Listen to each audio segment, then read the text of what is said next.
not knowing the building. I don't think I don't think anyone should ever buy a building that they do not tour. I think seeing the building with the rent roll is good. I think also you've got to interview the tenants. If you do not interview the tenants, you will not know what you are buying. Doctors are very honest. And you need to ask them how they liked being a tenant. What are some things that they would like to see change? Because sometimes they're easy. Just there's the air conditioning leveling, or there might be a serious concern like cleanliness. Janitorial is a huge factor, having a really good janitorial team. Just because, typically a lot of them are triple net, but if they're triple net, then sometimes the landlord, there's a vendor that does most of the suite. So making sure, just hearing what the tenants say. Sometimes things come up and, obviously they're silly, but a lot of them are serious. But you do find out if partnerships are having issues. You find out if a tenant is planning to leave. You get a lot of information from those tenant interviews. And you need to know the tenants and need to know how you can help them get to, if they have a problem, how you can help them. And a lot of it can be done during the due diligence process. And that is, I would say, what you definitely need to do, because you are partners with these tenants when you buy a medical office building.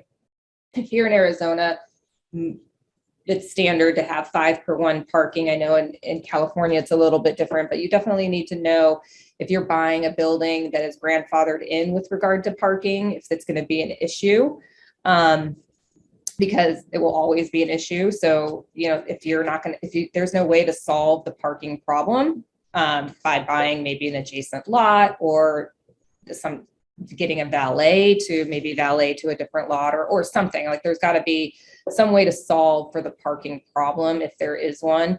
And I see a lot of it in buildings that are older that have a less parking ratio, and they're grandfathered in as medical because at the time that they were permitted for it, they did meet the parking qualifications, but now the parking qualifications have have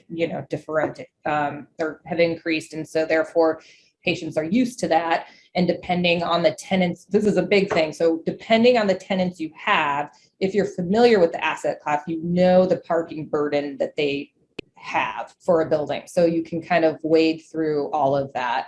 So that is a huge concern. Also, knowing if your common areas are currently ADA compliant and which spaces in the building are also ADA compliant, because if there's a certain percentage of improvements that are made in the building or a space, they are required to then adhere to the new ADA requirements, which can be really expensive. I see this a lot in surgery centers, and the change of license. You can't have a license end and then another one start. Like, it has to be a continuation of the license. And because if it ends and they go to get a new license, they're required to update to the current ADA requirements for the facility. So these are things that you need to be aware of, and these can be very expensive mistakes.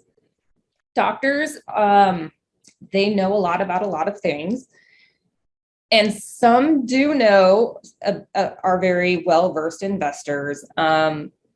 Some are not, and they don't have a lot of time. And so if they don't have a lot of time and they haven't done a lot of commercial real estate investing, there's just a lot of hand-holding that you need to do, and it's worthwhile, but you just have to understand that they are going to come to the table maybe thinking they know more than they know, and you just have to understand if they do. And then, obviously you have to listen to them a lot, because you have to hear what they have to say. You can't just brush them off, because there's just a strong personality there for a lot of them. And so you have to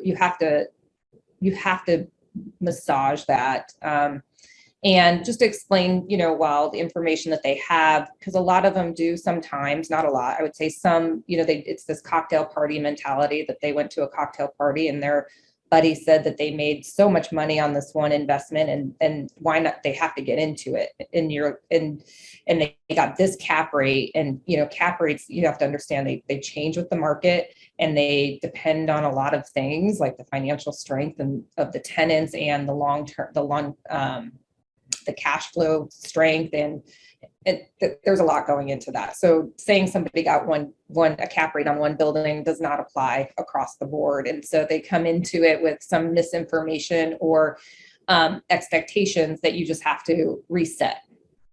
If you buy a medical building, you really need to understand that you are partnering with tenants that are serving patients. They've spent a ton of time in school. They have invested a lot of money.